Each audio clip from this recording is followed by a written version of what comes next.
আরে এমন ঘরে যাইতে হবে যেই ঘর নাই বাতি, এমন ঘরে থাকতে হবে যেই ঘরে নাই সাথী। ও মুসাফির বান্দগাটুরে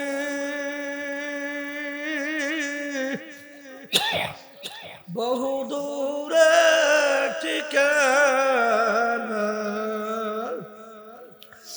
আজ বিজানা কাল বিজানা কবর আখের ঠিকানা। এ দুনিয়াদার পাগল আমার বাবারা, আমার আব্বাজান রহমাতুল্লাহি আলাইহি বলতেন, বাজান ডাকাতের দলের সর্দার, ওর কত পাওয়ার। ওর দলীয় লোক যদি কোনো অন্যায় করে অনেক সময় গুলি কইরা পর্যন্ত মাইরা ফেলায়, কত ধরনের শাস্তি প্রয়োগ করে। আরে আর কত পাওয়ার, কতক্ষণ পর্যন্ত পুলিশের হাতে অ্যারেস্ট হওয়ার পর্যন্ত। যখন পুলিশের হাতে অ্যারেস্ট হইয়া যায়, যখন বুটের জুতা দিয়ে ওকে লাথি মারে পাড়ায়, যখন হাড্ডি গুডি ভেঙে ফেলায়, কোথায় যাওয়ার সারগিরি, কোথায় যাওয়ার সর্দারগিরি, কই কই কই। আর বড় মেয়াগিরি তো আর কিছুই থাকে না। এ চক্ষু খোলা দুনিয়ায়, হে জজ সাহেব, হে পীর সাহেব, হে মুফতি সাহেব, মেম্বার, চেয়ারম্যান, এমপি সাহেব, হে কয়েকটা বাড়ি গাড়ির মালিক, হে বড় বংশের, হে বড় শিক্ষিত আমার বাবারা, হে পর্দারের মা বোনেরা, আজকে দুনিয়ার ভিতরে স্বাধীনতা পাইয়া, আজকে ধরাকে সরা জ্ঞান মনে না কইরা, আজকে জমিনের ভিতরে বুক ফুলিয়ে গলা টান করিয়া হাঁটো, এমন ভাবে হাঁটো মনে হয় যেন আমার মালিকের জমিন ফাইরা ফেলবা।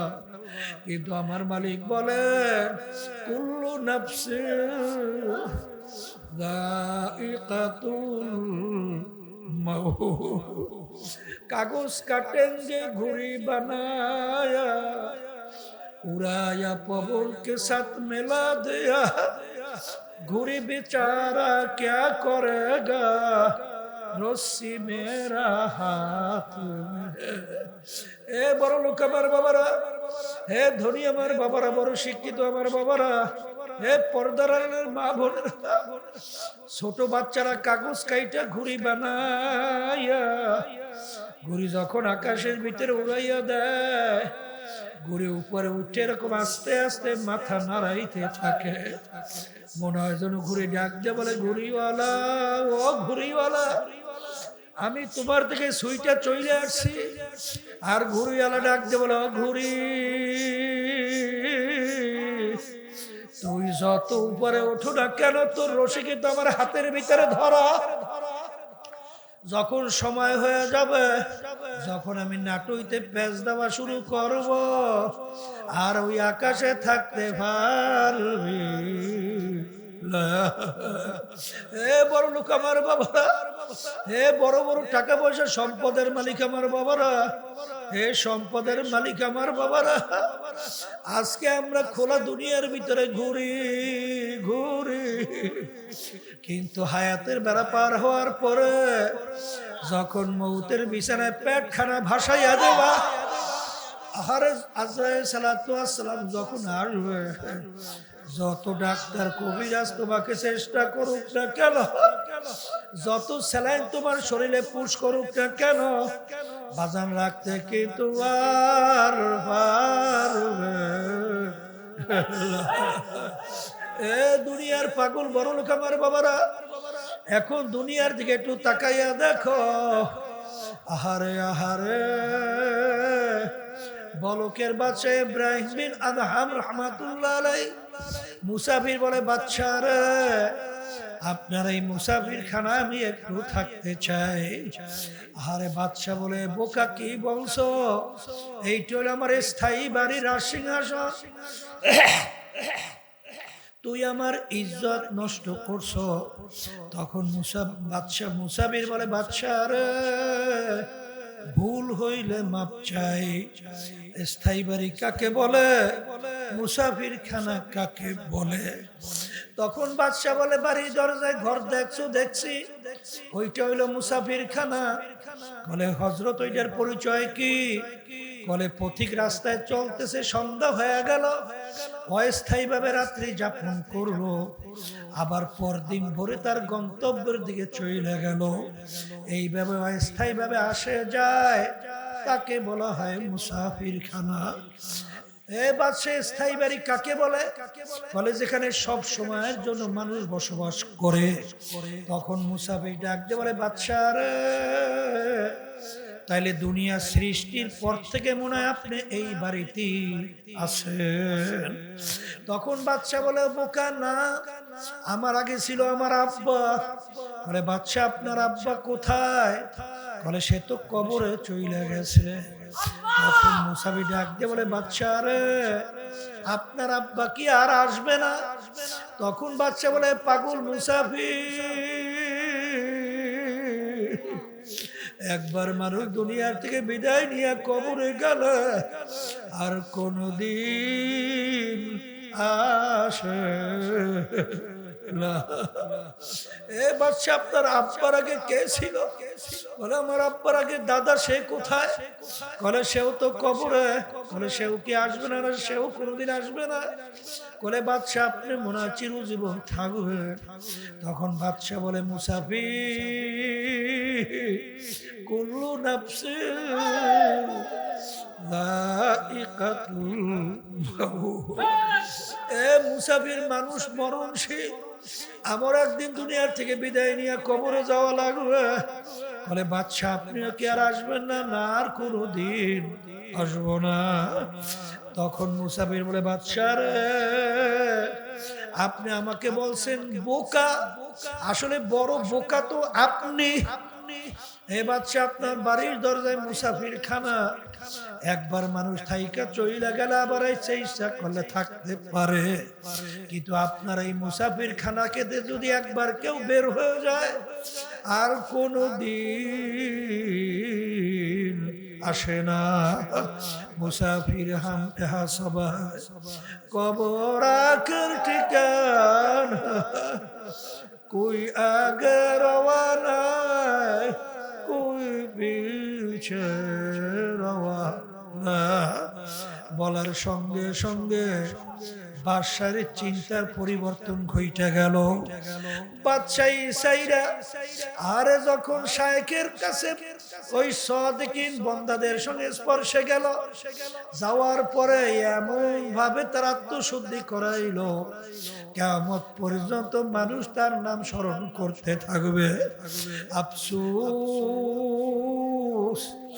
বলকের বাদশাহ ইব্রাহিম বিন আদহাম রহমাতুল্লাহি আলাইহি বাদশাহী ছাড়লো আল্লাহকে পাওয়ার জন্য। সাহাবায়ে কেরামরা বাড়িঘর ছাড়লো, হিজরত করলো, আরে পেটের কোথায় পাথর পেটে বাঁধলো আল্লাহকে পাওয়ার জন্য। আর বর্তমানে এক শ্রেণীর ইসলামের নাম দিয়া ওরা আল্লাহকে ছাড়ে ক্ষমতা পাওয়ার জন্য। ক্ষমতা পাওয়ার জন্য আল্লাহকে ছাড়ে। আল্লাহর বান্দারা, আমার মালিকের কাছে সবসময় দোয়া করো, রব্বানা লা তুজিগ কুলুবানা বা'দা ইয হাদাইতানা ওয়া হাব লানা মিন লাদুনকা রাহমা ইন্নাকা আনতাল এ কবরের যাত্রীরা, এ আমার মুসলমান ভাইরা, পর্দালের মা বোনেরা, কোরআনুল কারীম এখন আমাদের মাঝে আছে না নাই? কোরআনুল কারীমের ভিতরে এখনো চ্যালেঞ্জের আয়াত আছে না নাই? প্রায় 1500 বছর হয়ে গেল, কোরআনুল কারীমের ভিতরে কেউ কিন্তু ভুল বের করতে পারে নাই। আজান এখনো চ্যালেঞ্জের আয়াত আল্লাহ দিয়ে রাখছেন, যালিকাল কিতাব লা রাইবা ফি। এই যে কিতাব দেখো, এর ভিতরে ভুল সন্দেহ বলতে কিছু নাই।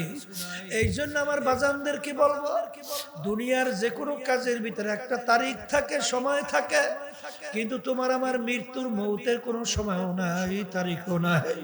কে কখন কোন সময় রওনা করব, তোমারও জানা নাই, আমারও জানা নাই।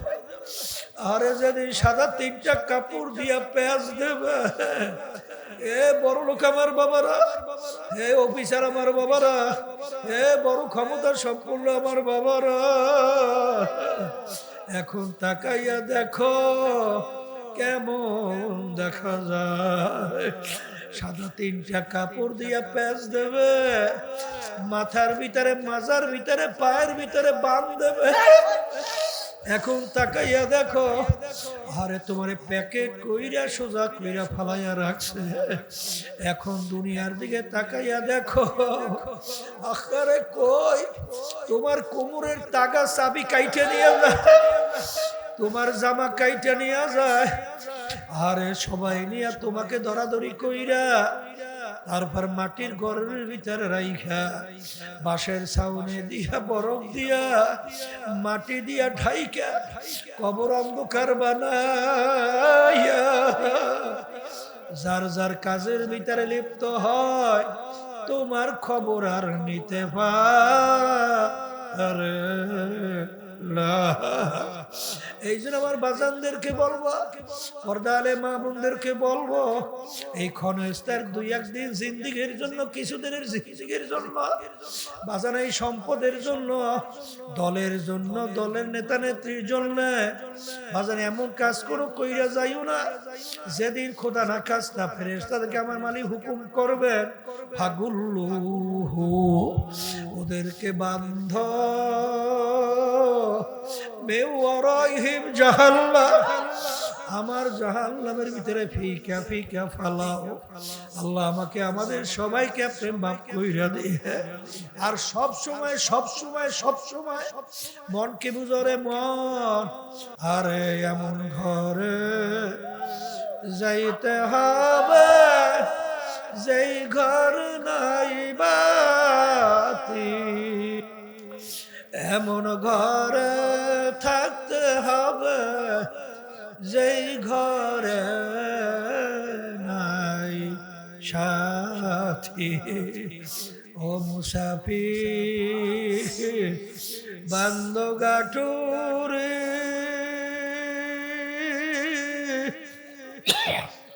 বহু দূরে ঠিকানা, আজ বিজানা কাল বিজানা, কবর আখের ঠিকানা।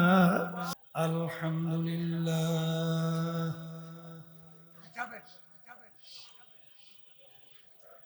আলহামদুলিল্লাহ নাহমাদুহু ওয়া নাস্তাঈনুহু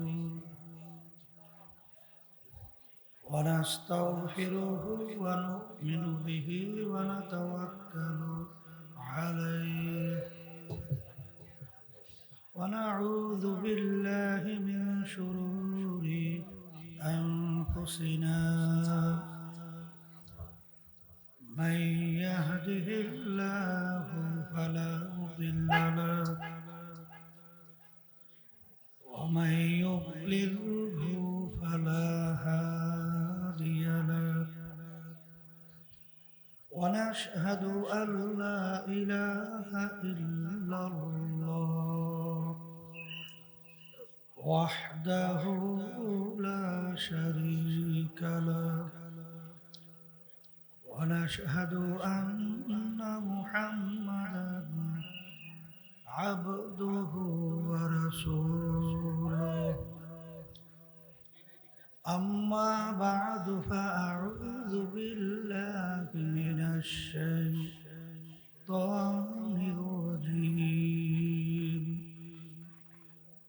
بسم الله الرحمن الرحيم كل نفس ذائقة الموت صدق الله العلي العظيم সবাই দুরূদ শরীফ পড়ি আল্লাহুম্মা হাবিবানা ওয়া মাওলানা মুহাম্মদ সাল্লাল্লাহু আলাইহি ওয়া আলা আলিহি ওয়া আসহাবিহি ওয়া বারাক ওয়া সাল্লাম اللهم صل على سيدنا ونبينا شفيعنا وحبيبنا ومولانا محمد صلى الله عليه وعلى آله وأصحابه وبارك وسلم اللهم صل على سيدنا ونبينا شفيعنا وحبيبنا ومولانا محمد صلى الله عليه وعلى آله وأصحابه وبارك وسلم শুকরিয়া আদায় করতেছি মহান রব্বুল আলামিনের দরবারে।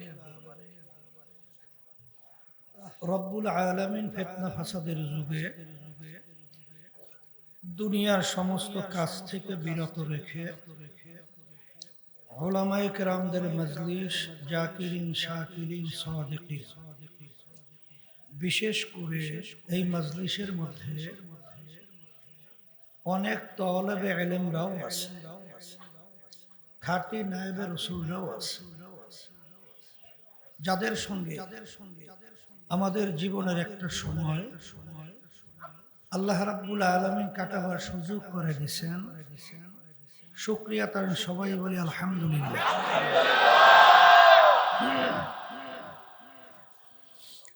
অনেক লোকের কানে মাহফিলের দাওয়াত পৌঁছার পরে অনেকের সুযোগ থাকা সত্ত্বেও মাহফিলে আসে নাই। আবার তালাশ করলে দেখবেন বহু দূর থেকে কষ্ট স্বীকার করে আমার অনেক ভাইরা এই মাহফিলে পাগলের মতো ছুটে চলে আসে। মান জাদ্দা ওয়াজাদা, যে যে জিনিস পাওয়ার জন্য চেষ্টা করে ওই জিনিসে পাইয়াও যায়।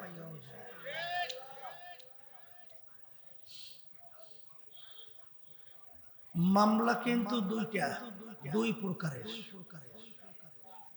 একটা হলো দুনিয়ার মামলা আর একটা হলো আখিরাতের মামলা। দুনিয়ার মামলায় যদি কেউ ম্যাজিস্ট্রেট কোর্টে ঠগে, আবার জজ কোর্টের ভিতরে আপিল কইরা জিতবার আশা করতে পারে। জজ কোর্টে ঠগলে হাইকোর্ট,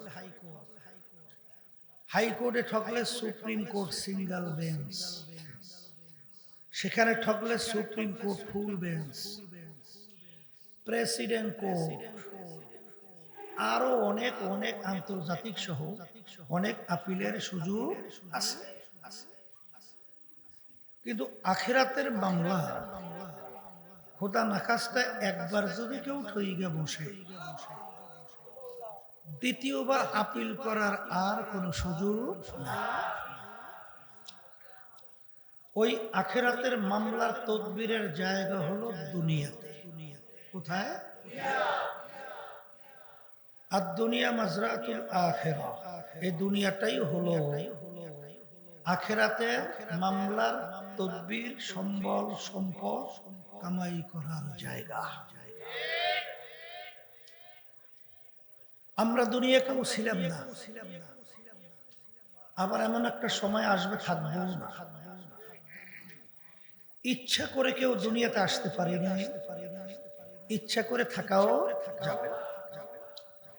আসছি আমার আল্লাহর ইচ্ছা, আসিও আল্লাহর ইচ্ছা, রওনাও করতে হবে আল্লাহর ইচ্ছায়।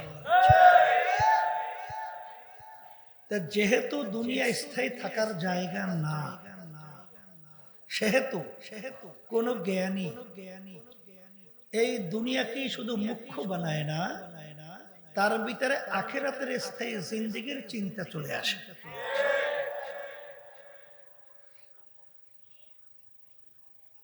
আমি যে আপনাদের সামনে আয়াত শরীফ তেলাওয়াত করছিলাম, আয়াতের ভিতরে আল্লাহ বলছেন প্রত্যেকটা জানদার যার রূহ আছে তার একদিন না একদিন মউতের শরাব পান করতে হবে। ওয়ালাউ কুনতুম ফি বুরুজি মুশাইয়াদা,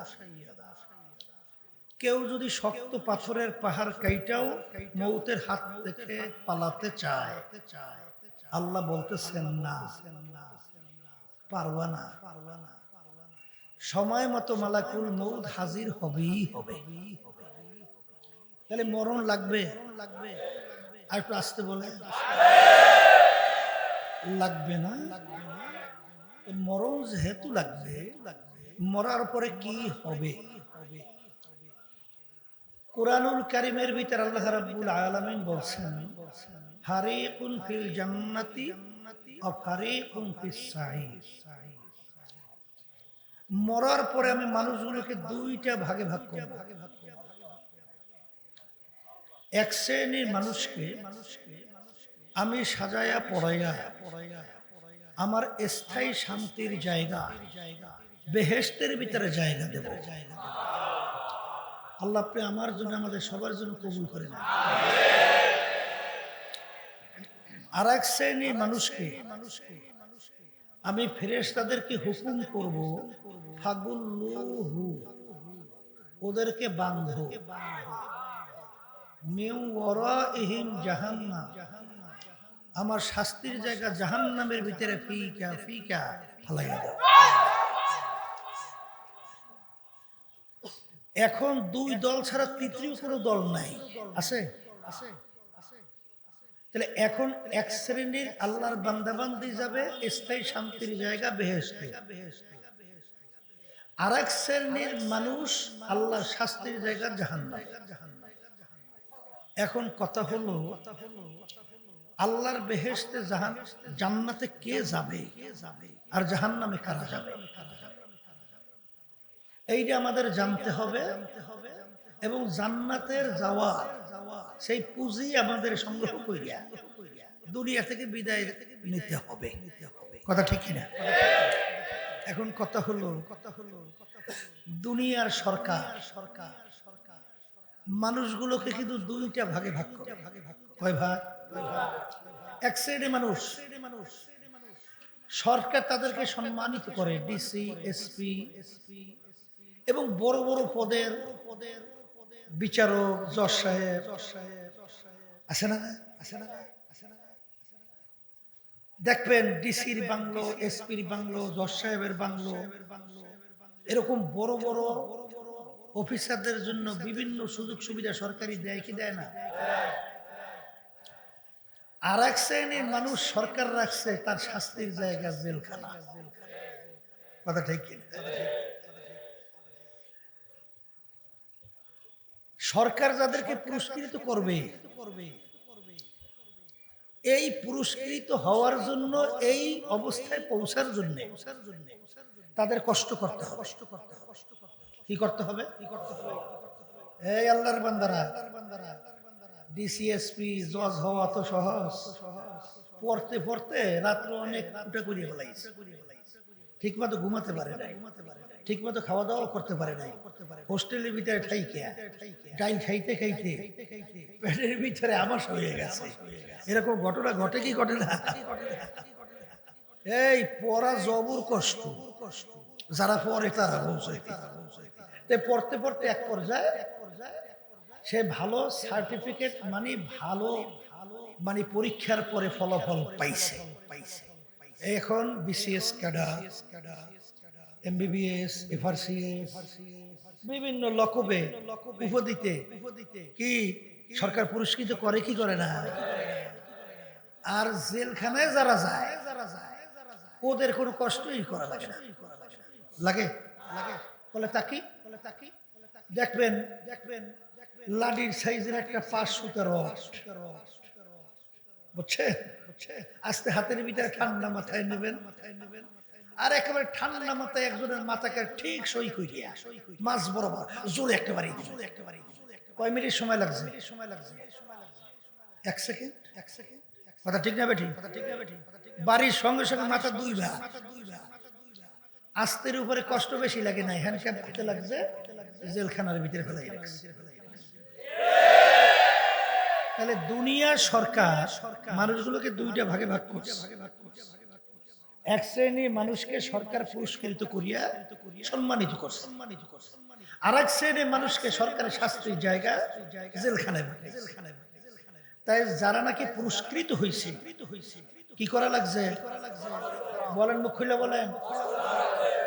আর জেলখানায় যাইতে ঠিক আল্লাহ রাব্বুল আলামিন কিয়ামতের ময়দানে এক শ্রেণীর মানুষকে পুরস্কৃত করবে, স্থায়ী শান্তির জায়গা বেহেশত। এই বেহেশতে যাইতে হইলে কষ্ট করা লাগবে। কি করা লাগবে? আর জাহান্নামে যাওয়ার জন্য জেলখানা কোনো কষ্ট লাগে না। বলে তাকি এই আল্লাহর বান্দারা, শীতের রাত্র প্রচন্ড ঠান্ডা, ল্যাপ কম্বল মুড়ে দিয়ে নাকটা ইনে ঘুমায়। শেষ রাত্র ওই সময় তো একটু ঘুমের মজাটা ভালো, কথা ঠিক না? ওদিকে তো মসজিদের ভিতরে মুয়াজ্জিন আল্লাহর পক্ষ থেকে আওয়াজ দিচ্ছে, আসসালাতু খায়রুম মিনান নাওম, ঘুম হইতে নামাজ ভালো। এখন ওই ল্যাপ কম্বল ফালাইয়া ঠান্ডা পানিতে ওই সময় উযু করিয়া মসজিদে যে নামাজ পড়া কষ্ট নারা। আর ওই সময় যদি ল্যাপ কম্বল মুড়া দিয়ে নাক টেনে ঘুমায়, কথা বুঝেন তো? এই রমজান মাসের রোজা রাখা, গরম, প্রচন্ড গরম, ওদিকে কাজকর্ম খেতে কামারে রাস্তাঘাটে কাজ, ওই কাজ করতে করতে মাগরিবের আগে গলা শুকাইয়া মনে হয় এক পুকুরের পানি দেখলে এক ঢোকে খাইয়ে ফেলবে, ঠিক না? আর ওই সময় দেবেন এক শ্রেণী আনন্দ উল্লাস কইয়া লোকালয়ের মধ্যে, মানুষের মধ্যে আল্লাহর সঙ্গে মনে চ্যালেঞ্জ কইরা খাওয়া দাওয়া করে, আছে না নাই? তাইলে রোজা রাখতে কি আর রোজা না রাখতে আরাম, বুঝছে? আচ্ছা, বড় অফিসার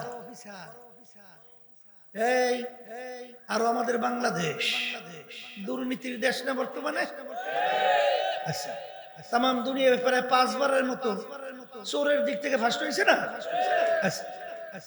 এই দেশের ভিতরে বড় অফিসার ইচ্ছা করলে দুর্নীতি করলে ঘুষ খাইলে 1 মাসও লাগে না, কোটি কোটি টাকা কামাই করে।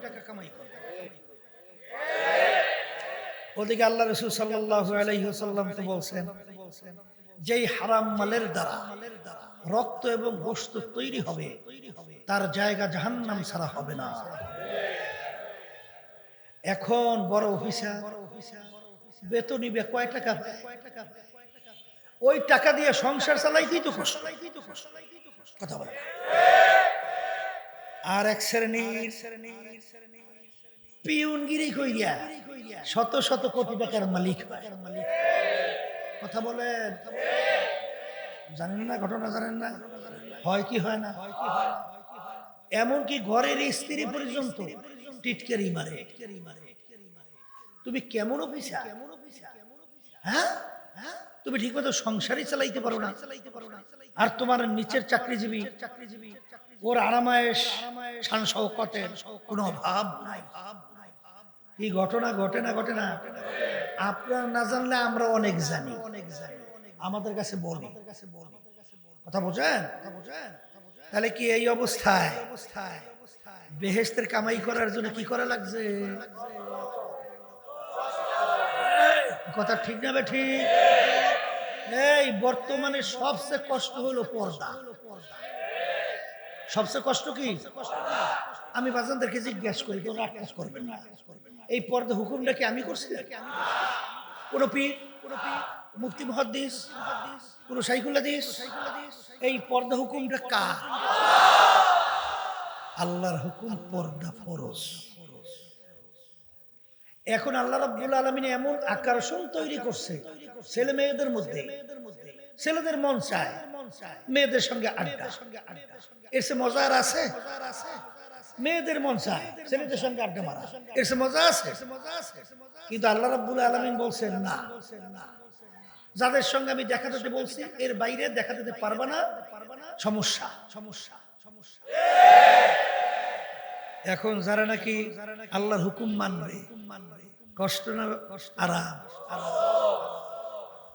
আর বর্তমানে তো আরে আলেম ওলামা পরিচয় দিয়া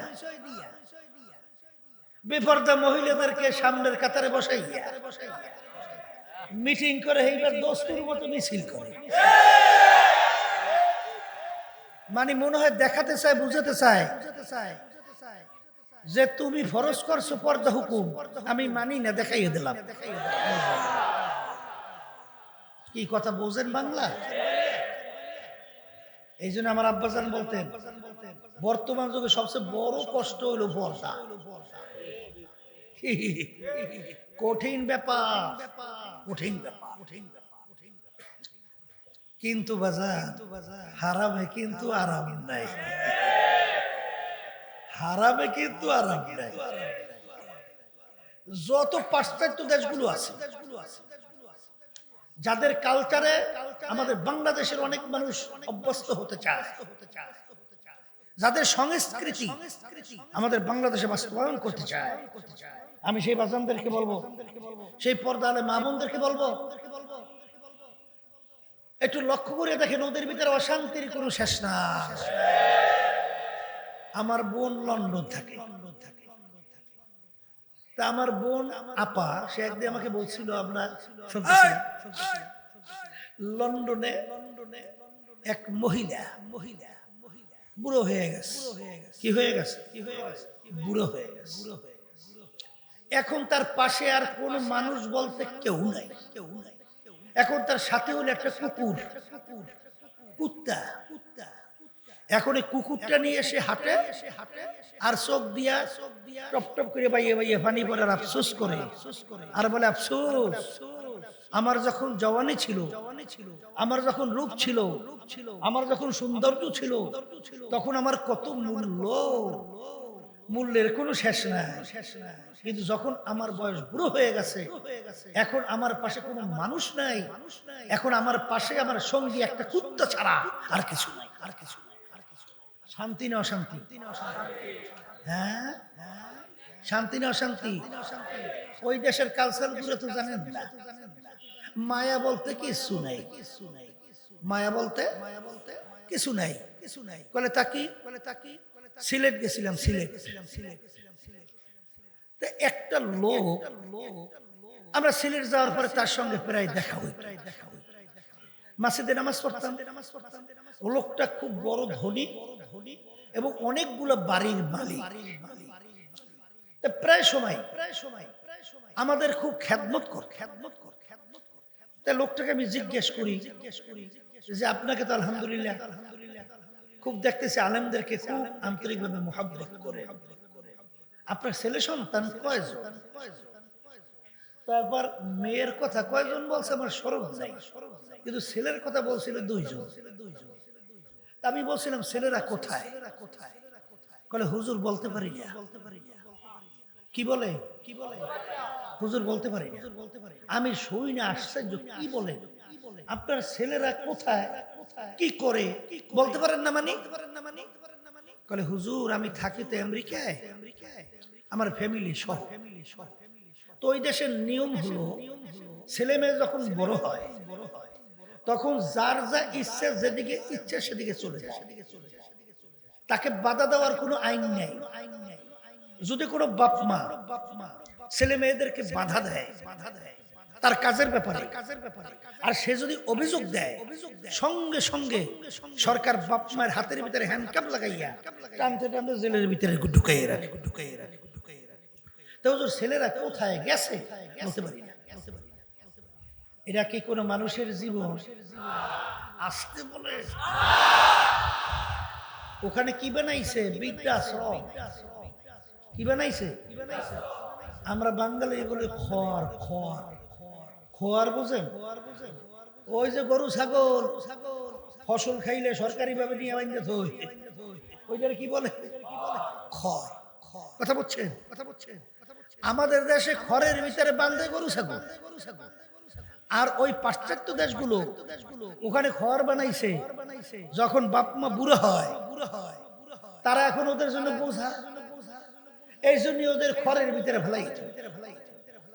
বাজানদেরকে জিজ্ঞেস করি, বাজান যখন বুড়া হয় তখন যদি ছেলে সন্তান কাছে থাকে তখন যা মনের তৃপ্তি,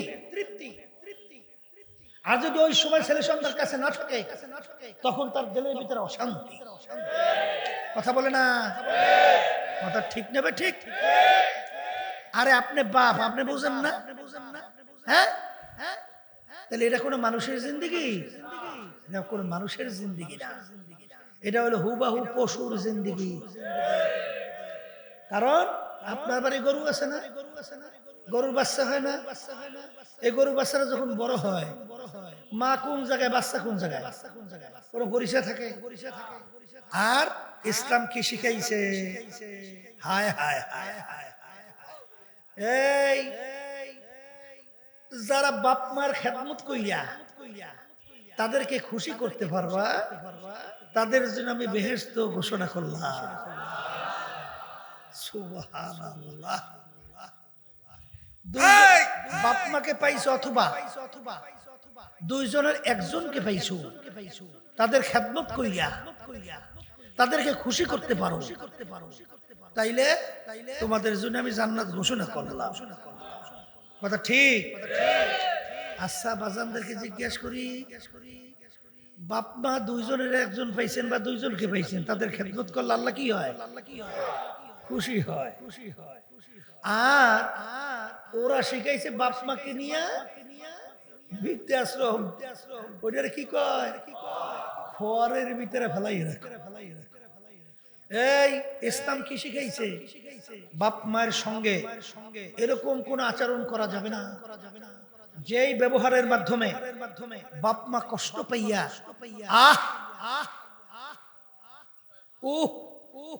কষ্টদায়ক কোন শব্দ বের করে, এরকম কোন আচরণ বাপ মায়ের সঙ্গে করা যাবে না। সাহাবায়ে কেরাম প্রশ্ন করলেন, হে আল্লাহর রাসূল সাল্লাল্লাহু আলাইহি ওয়াসাল্লাম, বাপ মা যদি আমাদের সাথে অন্যায় করে, অবিচার করে, জুলুম করে, নির্যাতন করে, তখন তাদের সাথে ব্যবহারটা কেমন হবে?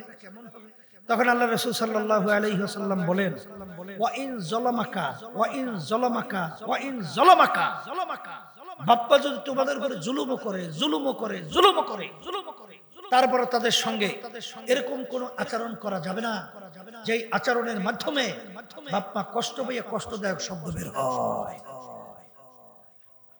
এইটা ইসলাম শিখাইছে। কথা বলে না?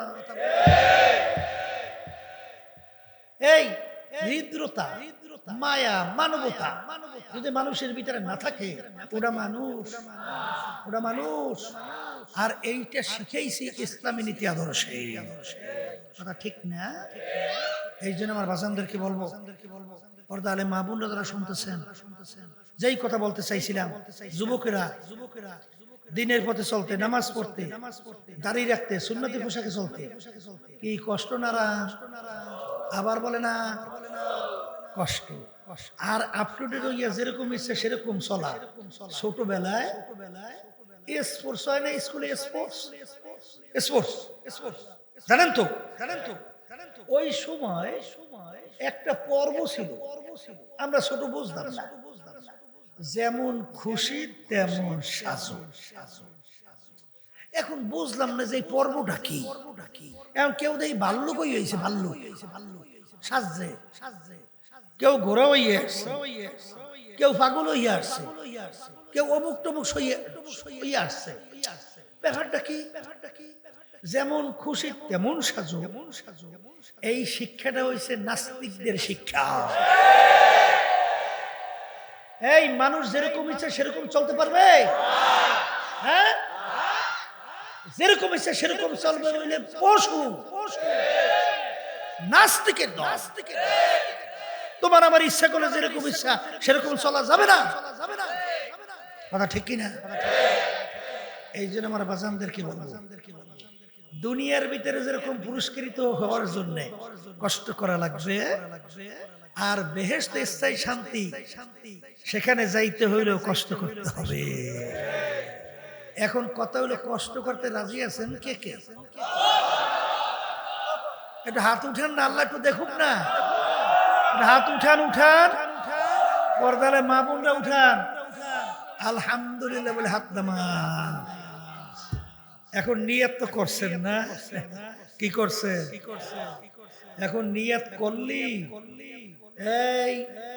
এই কষ্টে কইরই লক্ষ্যে পৌঁছা, এটা আপনার আমার জন্য কঠিন। এই জন্য আল্লাহর ওলিরা দোয়া করতেন, তাআত তৌফিক তাআত হামজাতু, তাআত তৌফিক তাআত হামজাতু, ইয়ামানাত ওয়া ইজাবাত হামজাতু। হে আমার দয়ার মালিক, আমি তো নিয়ত করে বসছি, এখন আপনার পর্যন্ত পৌঁছলে বেহেশতে যাওয়ার জন্য মালিক দয়াময় করে আপনি আমাকে তৌফিক শক্তি দান করে। কথা ঠিক?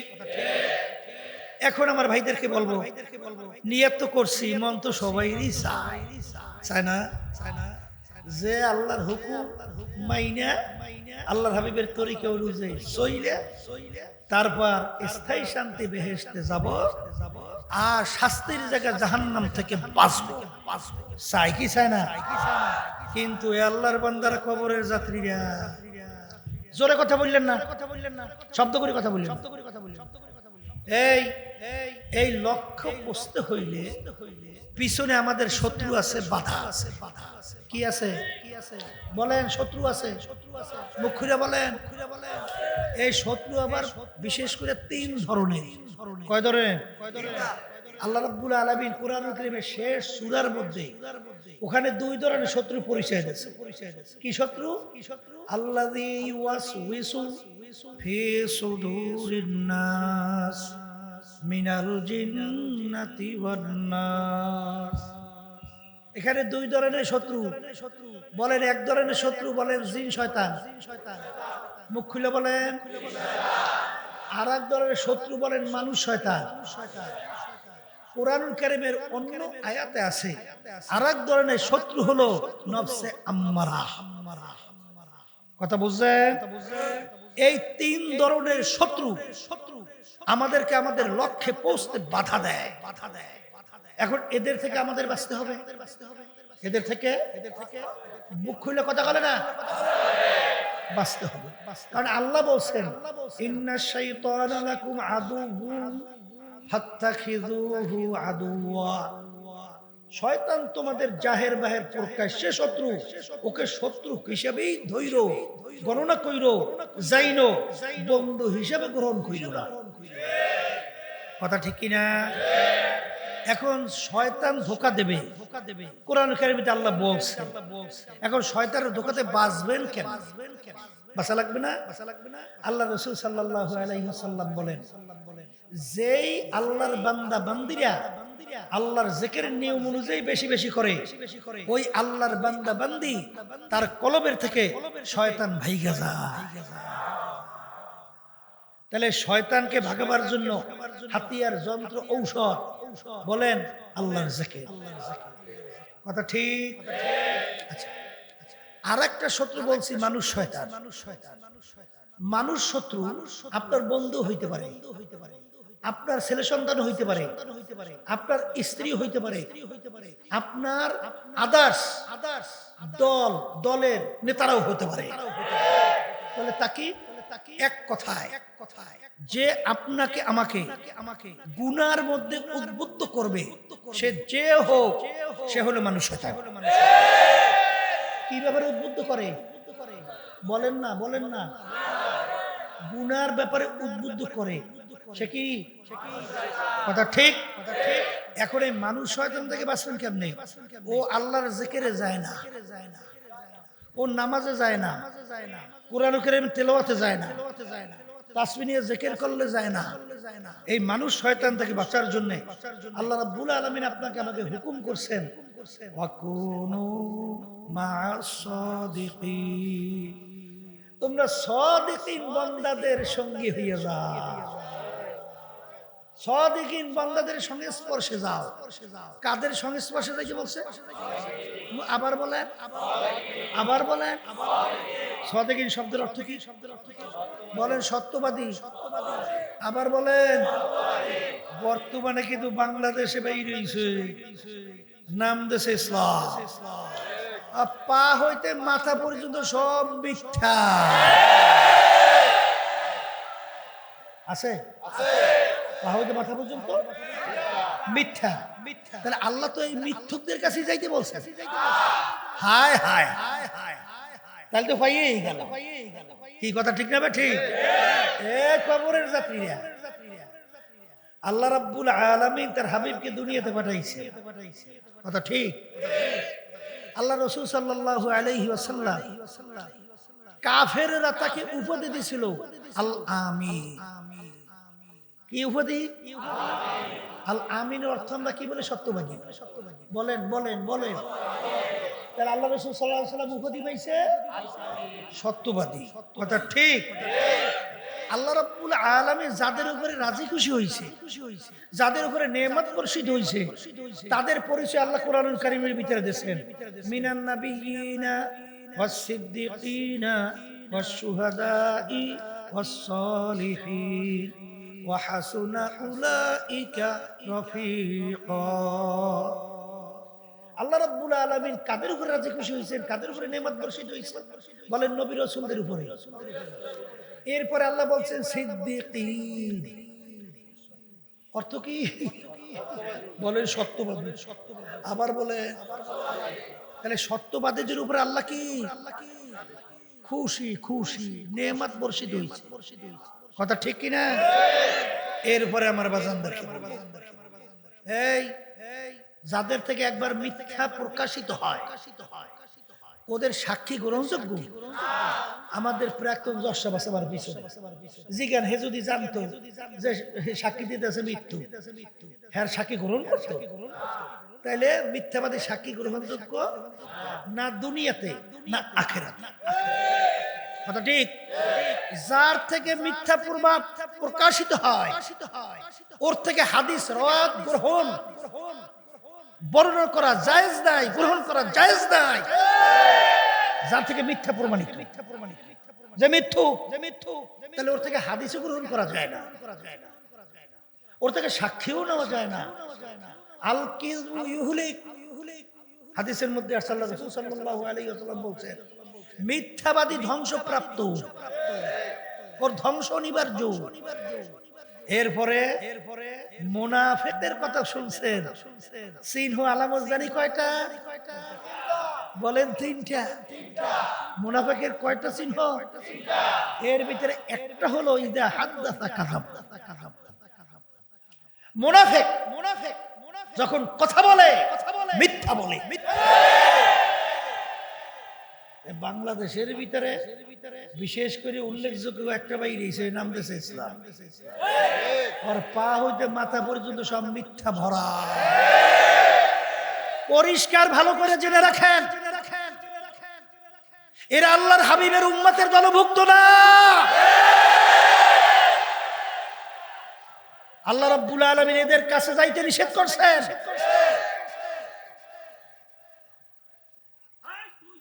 শুধু তাই না, ভালো করে বুঝতে হবে এদের ধ্বংস অনিবার্য, নিঃসন্দেহে কোনো সন্দেহ নাই, কথা ঠিক কিনা?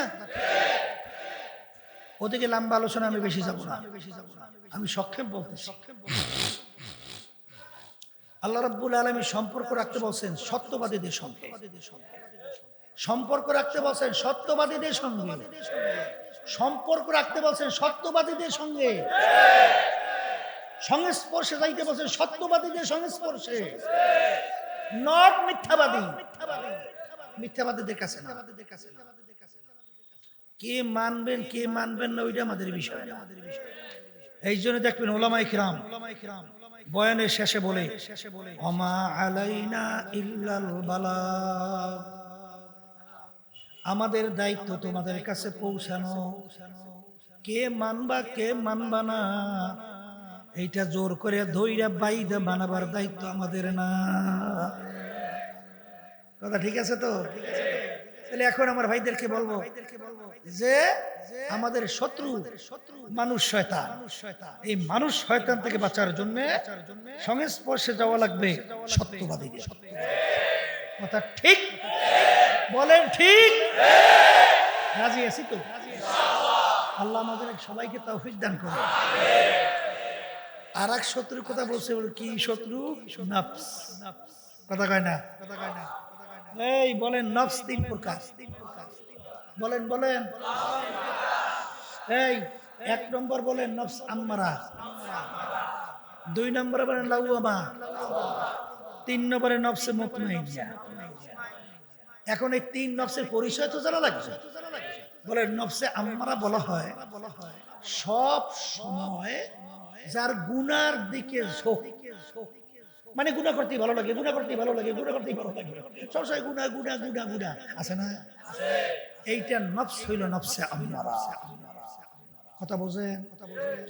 এরপরে মুজাহাদার মাধ্যমে, জিকির আজকারের মাধ্যমে, কুরআনুল কারীম তেলাওয়াতের মাধ্যমে, এই সাদিকিন বান্দাদের সংস্পর্শে যাওয়ার মাধ্যমে, এই নামাজের মাধ্যমে, মৌতের মুরাকাবার মাধ্যমে, আল্লাহর ফজল করমে এই নফস পরিবর্তন ঘইটা এই নফস এক পর্যায়ে নফসের লাওয়ামায় পরিণত হয়ে যায়। নফসের লাওয়ামা বলা হয় গুনাহ করার সময় চুপ থাকে, গুনাহ হওয়ার পরে ভিতরে আফসোস তৈরি হয়, এই গুনাহটা কেন করলাম, কেন করলাম, কেন করলাম। এই আফসোস যাদের তৈরি হয় বুঝতে হবে এই নফসটা হলো নফসে লাওয়ামা। তিন একই সব কুরআনুল কারীমের মধ্যে আছে। কথা বলছেন কি কইছি? আর একটা হইল নফসে মুতমাইন্না। নফসে মুতমাইন্না কাকে বলে? একেবারে সোজা ব্যাখ্যা মনে রাখবেন। বলেন নেকের কাজ করতে পারে, বলেন গুনার কাজ ছাড়তে পারে, আবার বলেন নেকের কাজ গুনার কাজ। এই নফসের নাম কি? নফসে মুতমাইন্না। এখন আমরা ওয়াদা করছি না যে চিরস্থায়ী শান্তির জায়গা বেহেশতে যাব? কি এই জন্যই তো এখানে আসছি। এখন বেহেশতে যাওয়ার জন্য আল্লাহ রাব্বুল আলামিন কুরআনুল কারীমের ভিতরে শর্ত লাগাইছেন। কি লাগাইছেন? আবার বলেন আল্লাহ রাব্বুল আলামিন কিয়ামতের ময়দান ডাক দেবে। ডাক কি দেবেন? ইয়া আইয়াতুহান নাফসুল মুতমাইন্নাহ ইরজিই ইলা রাব্বিকি রাদিয়াতাম মারদিয়া ফাদখুলি ফি ইবাদি ওয়াদখুলি জান্নাতি। সবাই জোরে বলেন সুবহানাল্লাহ, আলহামদুলিল্লাহ। আল্লাহ রাব্বুল আলামিন কিয়ামতের ময়দানে তিন নফসের কথা বলছি, কিন্তু আল্লাহ ডাকবেন কোন নফসদেরকে? বলেন নফসে মুতমাইন্নার দলদেরকে। বলেন আবার বলেন কোন নফসদেরকে ডাকবে? নফসে মুতমাইন্না দলদেরকে। এখন নফসে মুতমাইন্না কাদেরকে জানি বলে?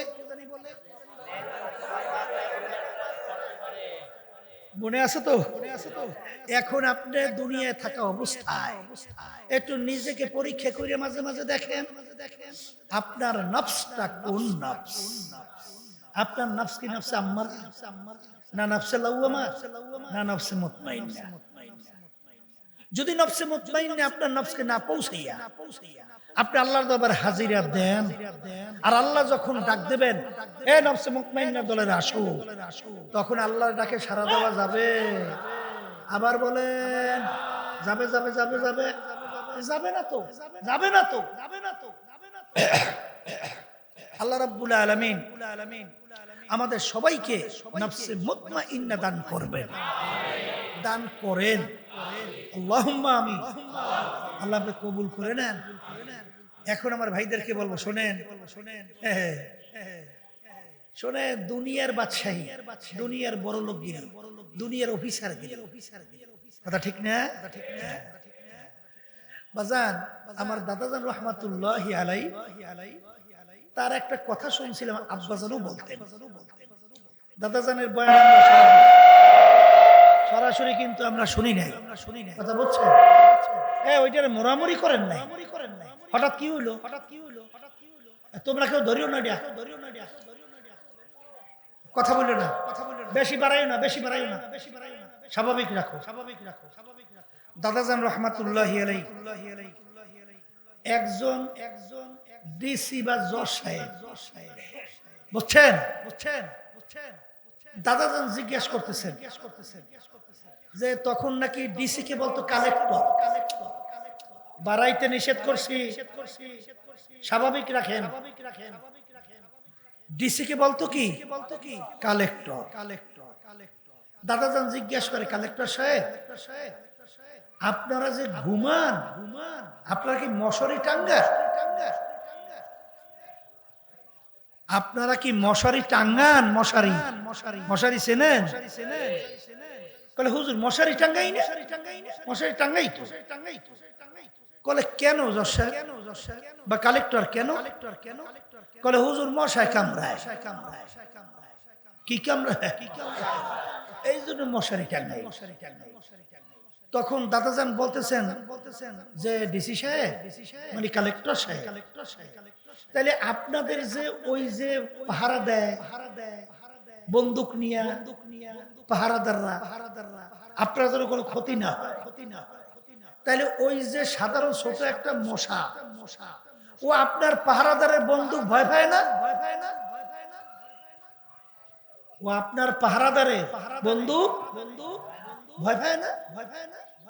কালেক্টর বলতেছে হুজুর না, মশায় তো বন্দুক ভয় পায় না, মশায় বন্দুক। তখন দাদাজান ডাক দিয়ে বলে, কালেক্টর, ও কালেক্টর সাহেব, আজকে দুনিয়ার সাধারণ একটা মশা যে আপনার পাহারাদারের বন্দুক ভয় পায় না, কিন্তু এ কালেক্টর তুমি যদি নাফরমান হইয়া, বেনমাজি হইয়া, তুমি যদি বেরোজগারিয়া হইয়া, তুমি যদি আল্লাহর নাফরমান হইয়া কবরে যাও, ওই কবরের 99 সাপ তোমাকে ভয় পাইবে। এই গ্যারান্টি তোমার কাছে কি আছে ও কালেক্টর সাহেব? এ দুনিয়াদার পাগল আমার বাবারা, হে বড় লোক আমার বাবারা, হে ক্ষমতা সম্পন্ন আমার বাবারা, হে মুফতি মুহাদ্দিস আমার বাবারা, হে member, chairman, MP, minister, councillor, mayor আমার বাবারা, হে বড় বংশের আমার বাবারা, হে বড় ধনী আমার বাবারা, মনকে ভালো কইরা বুঝাও, তারপর দুনিয়া থেকে বিদায় নিয়ে কবরের পথে রওনা করো। এ দুনিয়াদার পাগল আমার বাবারা, আমার আব্বাজান রহমাতুল্লাহি আলাইহি বলতেন, বাজান ডাকাতের দলের সর্দার, ওর কত পাওয়ার, ওর দলীয় লোক যদি কোনো অন্যায় করে অনেক সময় গুলি কইরা পর্যন্ত মাইরা ফেলায়, কত ধরনের শাস্তি প্রয়োগ করে, আর আর কত পাওয়ার, কতক্ষণ পর্যন্ত পুলিশের হাতে অ্যারেস্ট হওয়ার পর্যন্ত। যখন পুলিশের হাতে অ্যারেস্ট হইয়া যায়, যখন বুটের জুতা দিয়ে ওকে লাথি মারে পাড়ায়, যখন হাড্ডি গুডি ভেঙ্গে ফেলায়, কোথায় যাওয়ার সারগিরি, কোথায় যাওয়ার সর্দারগিরি, কই কই কই, আর বড় মেয়াগিরি তো আর কিছুই থাকে না। হে চক্ষু খোলা দুনিয়ায়, হে জজ সাহেব, হে পীর সাহেব, হে মুফতি সাহেব, মেম্বার, চেয়ারম্যান, এমপি সাহেব, হে কয়েকটা বাড়ি গাড়ির মালিক, হে বড় বংশের, হে বড় শিক্ষিত আমার বাবারা, হে পর্দারের মা বোনেরা, আজকে দুনিয়ার ভিতরে স্বাধীনতা পাইয়া আজকে ধরাকে সরা জ্ঞান মনে না কইরা আজকে জমিনের ভিতরে বুক ফুলিয়ে গলা টান করিয়া হাঁটো, এমন ভাবে হাঁটো মনে হয় যেন আমার মালিকের জমিন খাইরা ফেলবা। কিন্তু আমার মালিক বলেন কুল্লু নাফসিন যায়িকাতুল মাউত। কাগজ কাটেंगे घुड़ी बनाया, उड़ाया पवन के साथ मिला दिया, घुड़ी बेचारा क्या करेगा, रस्सी मेरा हाथ में। ए बड़ लोक আমার বাবারা, হে ধনী আমার বাবারা, বড় শিক্ষিত আমার বাবারা, হে পর্দার মা বোনেরা, ছোট বাচ্চারা কাগজ কাইটা ঘুড়ি বানায়া, ঘুড়ি যখন আকাশের ভিতরে উড়াইয়া দেয়, ঘুড়ি উপরে উঠে এরকম আস্তে আস্তে মাথা নাড়াইতে থাকে। মনে হয় যেন ঘুড়ি ডাক দিয়ে বলে, ঘুড়িওয়ালা ও ঘুড়িওয়ালা, আমি তোমার থেকে সুইটা চলে আসছি। আর ঘুড়িওয়ালা ডাক দিয়ে বলে, ঘুড়ি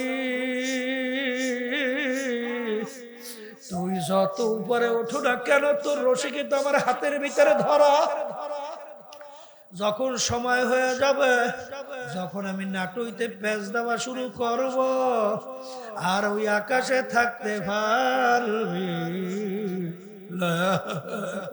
হে বড় লোক আমার বাবারা, হে বড় বড় টাকা পয়সা সম্পদের মালিক আমার বাবারা, হে সম্পদের মালিক আমার বাবারা, আজকে আমরা খোলা দুনিয়ার ভিতরে ঘুরি ঘুরি, কিন্তু হায়াতের বেড়া পার হওয়ার পরে যখন মৌতের বিছানায় পেটখানা ভাসাইয়া দেবা, আহারে আজরাইল সালাতু ওয়াস সালাম যখন আসবে, যত ডাক্তার কবিরাজ তোমাকে চেষ্টা করুক না কেন, যত স্যালাইন তোমার শরীরে পুশ করুক না কেন, বাজান রাখতে কিন্তু আর পারবে না। এ দুনিয়ার পাগল বড় লোক আমার বাবারা, এখন দুনিয়ার দিকে একটু তাকাইয়া দেখো। আহারে আহারে, বলকের বাদশা ইব্রাহিম বিন আদহাম রাহমাতুল্লাহ আলাইহি মুসাফির বলে, বাদশা রে, আপনার এই মুসাফির খানা আমি একটু থাকতে চাই। আরে বাদশা বলে, বোকা কি বলছো, এইটা হলো আমার স্থায়ী বাড়ি, রাজসিংহাসন, তুই আমার ইজ্জত নষ্ট করছো। তখন বাদশা মুসাফির বলে, বাদশা রে, ভুল হইলে মাপ চাই। স্থায়ী বাড়ি কাকে বলে, মুসাফির খানা কাকে বলে?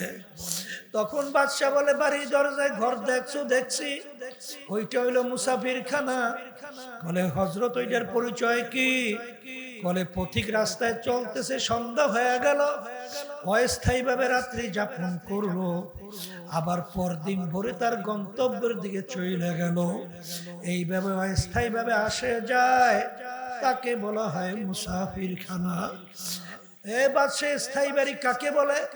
বলে, যেখানে সব সময়ের জন্য মানুষ বসবাস করে। তখন মুসাফির ডাক দিয়ে বলে, বাদশা রে, তাইলে দুনিয়া সৃষ্টির পর থেকে মনে হয় আপনি এই বাড়িতে আছেন। তখন বাদশা বলে, বোকা না, আমার আগে ছিল আমার আব্বা। বলে, বাদশা আপনার আব্বা কোথায়? বলে, সে তো কবরে চলে গেছে। তখন মুসাফির ডাক দিয়ে বলে, বাদশা রে, আপনার আব্বা কি আর আসবে না? তখন বাদশা বলে, পাগল মুসাফির, একবার মানুষ দুনিয়ার থেকে বিদায় নিয়ে কবরে গেল, আর কোনদিন আসে না। এ বাদশা, আপনার আব্বার আগে কে ছিল? বলে, আমার আব্বার আগে দাদা, সে কোথায়? বলে, সেও তো কবরে। বলে, সেও কি আসবে না? সেও কোনোদিন আসবে না। বলে, বাদশা, আপনি মনে হয় চিরজীবন থাকবেন। তখন বাদশা বলে, মুসাফির, কুল্লু নাফসিন যায়িকাতুল মাউত। এ মুসাফির, মানুষ মরণশীল, আমার একদিন দুনিয়ার থেকে বিদায় নিয়ে কবরে যাওয়া লাগবে। বলে, বাদশা, আপনিও কি আর আসবেন না? না, আর কোনোদিন আসবো না। তখন মুসাফির বলে, বাদশা রে, আপনি আমাকে বলছেন বোকা, আসলে বড় বোকা তো আপনি। হে বাদশা, আপনার বাড়ির দরজায় মুসাফির খানা, একবার মানুষ থাইকা চইলা গেলে আবার ইচ্ছা করলে থাকতে পারে, কিন্তু আপনার এই মুসাফির খানাকে যদি একবার কেউ বের হয়ে যায় আর কোনো দিন আসে না। মুসাফির হাম এহা সবাই কবর আখের ঠিকানা, कोई आगे रवाना कोई पीछे रवाना। বলার সঙ্গে সঙ্গে বাদশাহের চিন্তার পরিবর্তন ঘটে গেল। বাদশাহ সাইরা আরে যখন শায়েখের কাছে ওই সাদিকিন বান্দাদের সঙ্গে স্পর্শে গেল, যাওয়ার পরে এমন ভাবে তার আত্মশুদ্ধি করাইলো, কিয়ামত পর্যন্ত মানুষ তার নাম স্মরণ করতে থাকবে। আফসোস, বলকের বাদশা ইব্রাহিম বিন আদহাম রহমাতুল্লাহি আলাইহি বাদশাহী ছাড়লো আল্লাহকে পাওয়ার জন্য। সাহাবায়ে কেরামরা বাড়িঘর ছাড়লো, হিজরত করলো, আরে পেটের কোথায় পাথর পেটে বাঁধলো আল্লাহকে পাওয়ার জন্য। আর বর্তমানে এক শ্রেণীর ইসলামের নাম দিয়া ওরা আল্লাহকে ছাড়ে ক্ষমতা পাওয়ার জন্য। ক্ষমতা পাওয়ার জন্য আল্লাহকে ছাড়ে। আল্লাহর বান্দারা, আমার মালিকের কাছে সবসময় দোয়া করো, রব্বানা লা তুজিগ কুলুবানা বা'দা ইয হাদাইতানা ওয়া হাব লানা মিন লাদুনকা রাহমা ইন্নাকা আনতাল ওয়াহ্হাব। কবরের যাত্রীরা, আমার মুসলমান ভাইরা, পর্দায়ের মা বোনেরা, কোরআনুল কারীম এখন আমাদের মাঝে আছে না নাই? কোরআনুল কারীমের ভিতরে এখনো চ্যালেঞ্জের আয়াত আছে না নাই? প্রায় 1500 বছর হয়ে গেল কোরআনুল কারীমের ভিতরে কেউ কিন্তু ভুল বের করতে পারে নাই। আজান এখনো চ্যালেঞ্জের আয়াত আল্লাহ দিয়ে রাখছেন, যালিকাল কিতাব লা রাইবা ফি।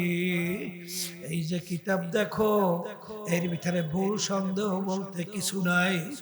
এই জন্য আমার বাজানদেরকে বলবো, দুনিয়ার যে কোনো কাজের ভিতরে একটা তারিখ থাকে, সময় থাকে, কিন্তু তোমার আমার মৃত্যুর মৌতের কোনো সময়ও নাই, তারিখও নাই।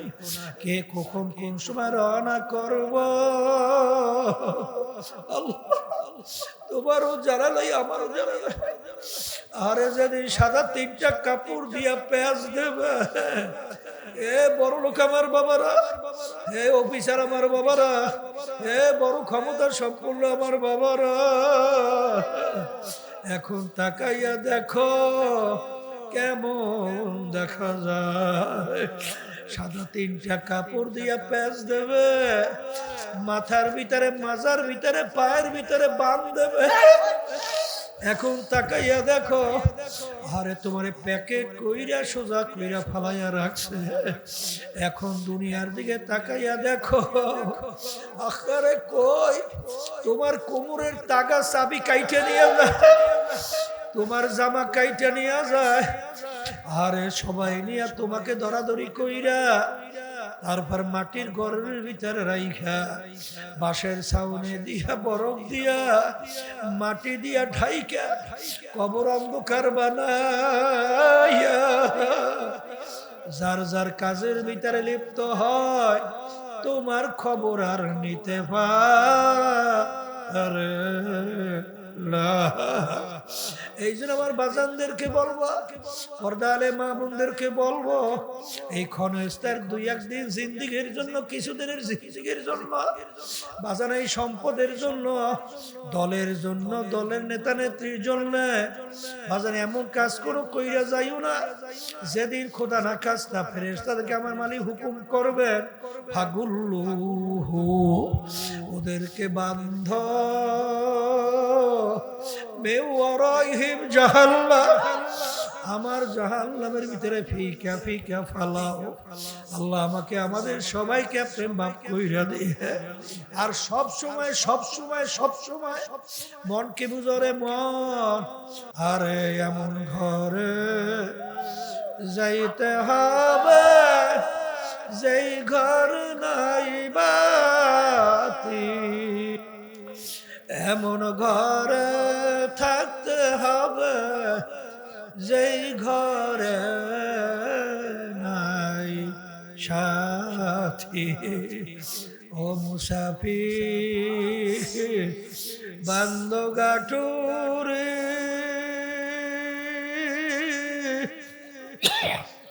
বহু দূরে ঠিকানা, আজ বিজানা কাল বিজানা কবর আখের ঠিকানা।